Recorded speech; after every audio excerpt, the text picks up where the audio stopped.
What if I told you that over 200 years ago, a group of enslaved Africans walked into the waters, not in defeat, but in defiance?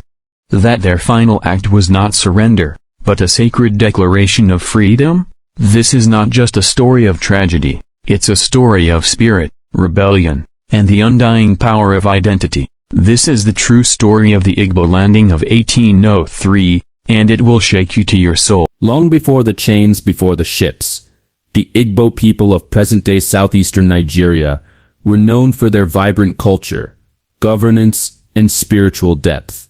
A people of dignity, traders, philosophers, warriors, and farmers, living in a decentralized society where decisions were made through consensus and elder councils. In their villages, palm trees swayed over red soil, masquerade festivals echoed with music, and ancestral traditions passed down through generations. These were people of language, belief, and pride. The Igbo were not just two people. They were Ndi Igbo, the people.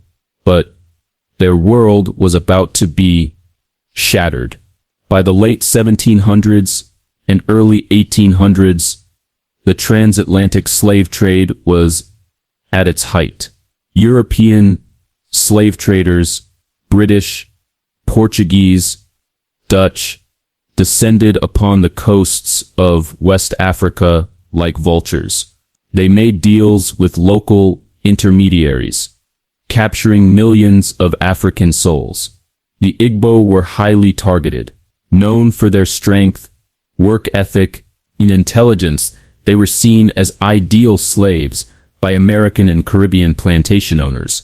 They were ripped from their homes, marched in chains, held in coastal dungeons, and packed into slave ships like cargo, chained ankle to ankle, suffering, starving, dying.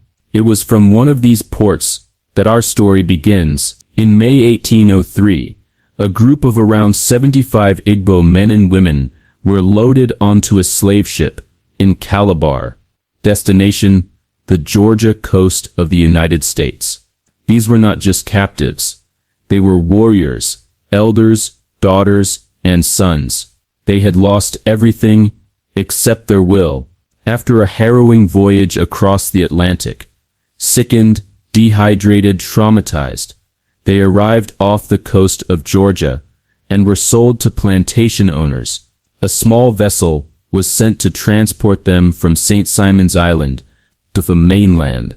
But something extraordinary was about to happen. As the boat made its way along the marshes of Dunbar Creek, the Igbo realized what was ahead: a life of endless labor, brutal punishment, and stolen identity. And so, in a moment of spiritual and cultural clarity, they rose. They rebelled against their captors, overpowered the crew, and took control of the boat. And then, they did something no one expected.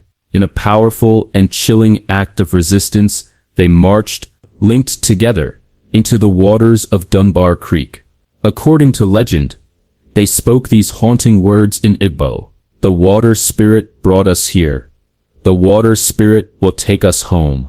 They chose death over enslavement, freedom in the next life over bondage in this one. Some say the Igbo drowned that day.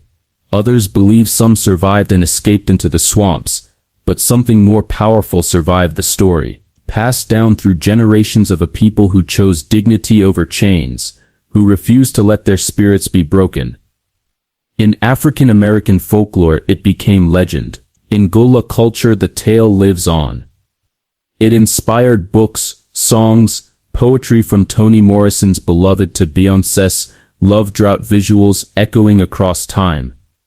The Igbo landing became sacred ground. Today, the site of Igbo landing is marked by reverence.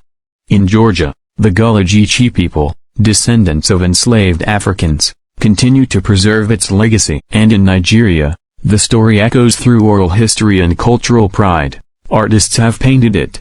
Poets have recited it. Historians have studied it, because this wasn't just a local act, it was a global message. You can take our bodies, but never our spirit. The Igbo landing reminds us of the cost of slavery, but more importantly, the strength of identity.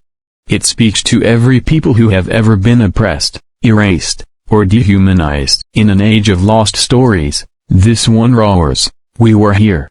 We fought. We chose freedom. It's more than history. It's a call. They walked into the waters, but their spirit roused. The story of Igbo landing is not just African history, it's world history.